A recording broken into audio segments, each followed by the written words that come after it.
La politica e la diplomazia hanno fallito se dopo 20 anni siamo a questo punto. Io mi ricordo, sono entrata la prima volta nel 2001 e sembrava che tutto fosse possibile. Se dopo 20 anni di soldi, di sangue, di persone che sono andate, siamo qua a doverci riunire perché siamo allo stesso punto, vuol dire che forse adesso è la gente che deve scendere in piazza e far sapere alla propria politica che a noi questo non sta bene. Anche la giornalista Barbara Schiavulli, inviata in Afghanistan e testimone diretta di quanto sta accadendo, ha partecipato a #SaveAfghanistanWomen, il flash mob in campo San Geremia a Venezia, in segno di solidarietà nei confronti delle donne afghane. Iniziativa organizzata da Venezia Manifesta, il sindacato Giornalisti Veneto e l'associazione Stampa Veneziana. Non sono iniziative rituali. È necessario tenere altissima l'attenzione perché è vero che tra breve si chiuderà l'aeroporto, ma dobbiamo fare ogni sforzo perché si aprano altri corridoi umanitari, perché c'è gente che rischia di essere ammazzata semplicemente per avere avuto amore per la libertà e i diritti civili.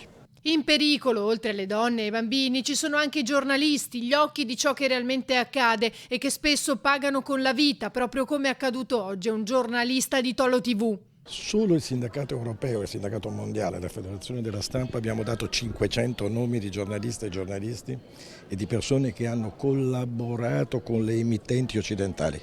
Anzi, spesso sono state la nostra voce e i nostri occhi in Afghanistan.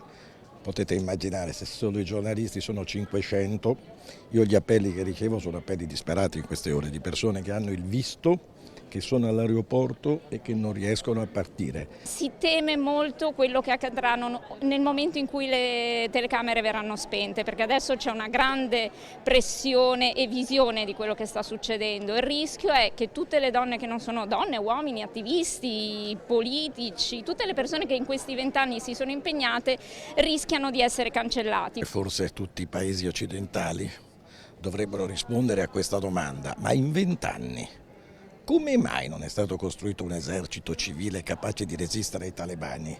Come mai non sono stati armati gli oppositori? Come mai i campi di oppio sono restati tutti là? Sono tutte domande che creano grandi inquietudini. Una sola cosa non può fare l'Occidente, girarsi dall'altra parte con cinismo. Bisogna trovare un'altra strada perché gli afghani possano riconquistare la libertà. Intanto applicare davvero le sanzioni. Intanto davvero incominciare a non fargli avere più le armi, incominciare a non fargli avere più soldi, incominciare a creare un cordone di sicurezza.